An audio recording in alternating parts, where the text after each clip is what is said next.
Como sabemos, o petróleo passou a ser um dos bens mais importantes do globo após a Segunda Revolução Industrial, sendo base para produtos como plástico, borracha e a gasolina.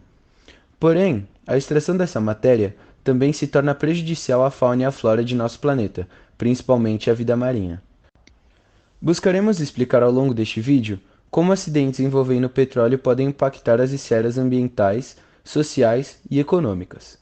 Também demonstraremos tais impactos por meio de uma maquete e apresentaremos uma possível solução para este problema por meio de um experimento químico. A extração deste óleo ocorre através do processo de refinamento, por destilação fracionada, o que gera produtos como a gasolina, a principal fonte de energia da atualidade. O petróleo é um hidrocarboneto apolar, portanto hidrofóbico, insolúvel em água e inflamável. Sua densidade é menor do que a da água, e isso faz com que ele flutue nela. Acidentes com petróleo ocorrem por diversos motivos, como vazamento em cargueiros, em oleodutos, em dutos e nas plataformas. Também ocorrem acidentes na lavagem dos tanques, quando o petróleo é lançado ao mar. Algum animal que ingerir petróleo pode levar ao envenenamento de toda a sua cadeia alimentar, prejudicando comunidades que vivem da pesca e dependem da biodiversidade afetada, como as árvores que têm as raízes contaminadas pelo petróleo e acabam morrendo. Os seres que dependem delas, em manguezais, também levam o mesmo destino. Os métodos para solucionar os problemas de vazamento de petróleo são diversos, porém não são totalmente eficazes, logo que muitos deixam traços poluentes ao meio ambiente.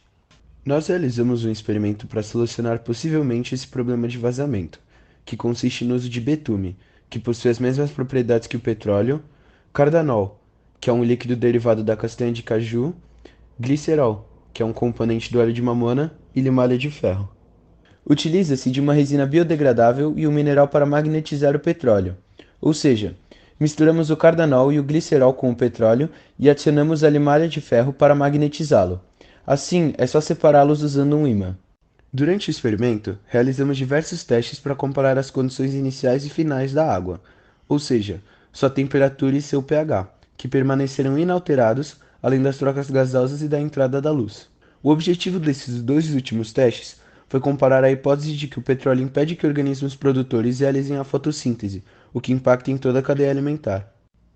Ademais, os testes foram realizados com o auxílio de um laser, que comprovou que a luz não penetra na água na presença de petróleo. Apesar de possuir alguns pontos de reflexão após a retirada de sua maior parte e de uma pastilha efervescente, que evidenciou que as trocas gasosas só ocorrem na superfície livre de petróleo. Este experimento foi criado por uma universidade do Reino Unido e reinventado na Universidade Federal do Rio de Janeiro. Ainda não se sabe ao que se deve o comportamento do petróleo, mas a principal teoria é que ele e o glicerol se atraem por afinidade química, por serem quimicamente semelhantes. Se aplicada a solução em uma quantidade 20 vezes menor que a de petróleo, podem ser removidos cerca de 95% dele. Porém, estes 5% restantes não são irrelevantes. Sendo assim, ainda haverá uma contaminação em nível baixo. O processo apresentado pode não ser totalmente eficaz e não é acessível para a maioria dos países. Entretanto, deve-se investir mais em pesquisas e tecnologias em busca de beneficiar o meio ambiente, o que diminuirá o uso de processos atuais que são lentos e apresentam muitas falhas. É importante ressaltar que em nosso experimento não utilizamos nanopartículas de magnemita, mineral com propriedades magnéticas que contribui para a maior precisão do processo. Por causa desse composto que o experimento das duas universidades foram mais bem-sucedidas que o nosso. Ademais, o descarte dos materiais usados no laboratório é tão importante quanto o processo de remoção do petróleo derramado no mar. Construímos uma maquete que representa uma plataforma petrolífera, cujo objetivo é perfurar os poços e produzir petróleo, podendo atingir uma profundidade de até 300 metros. Ela é cravada com estacas ao fundo do mar e é tipo de plataforma mais abundante no Brasil.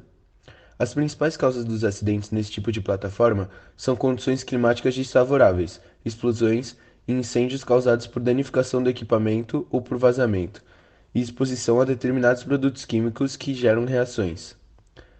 Em nossa maquete, simularemos um vazamento de petróleo.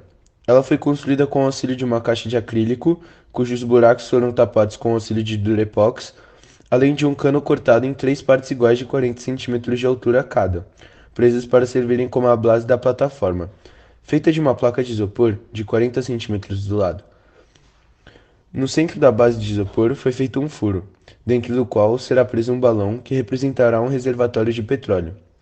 Dentro do balão, colocaremos óleo de cozinha, que representa o petróleo, posto que ambos possuem propriedades semelhantes.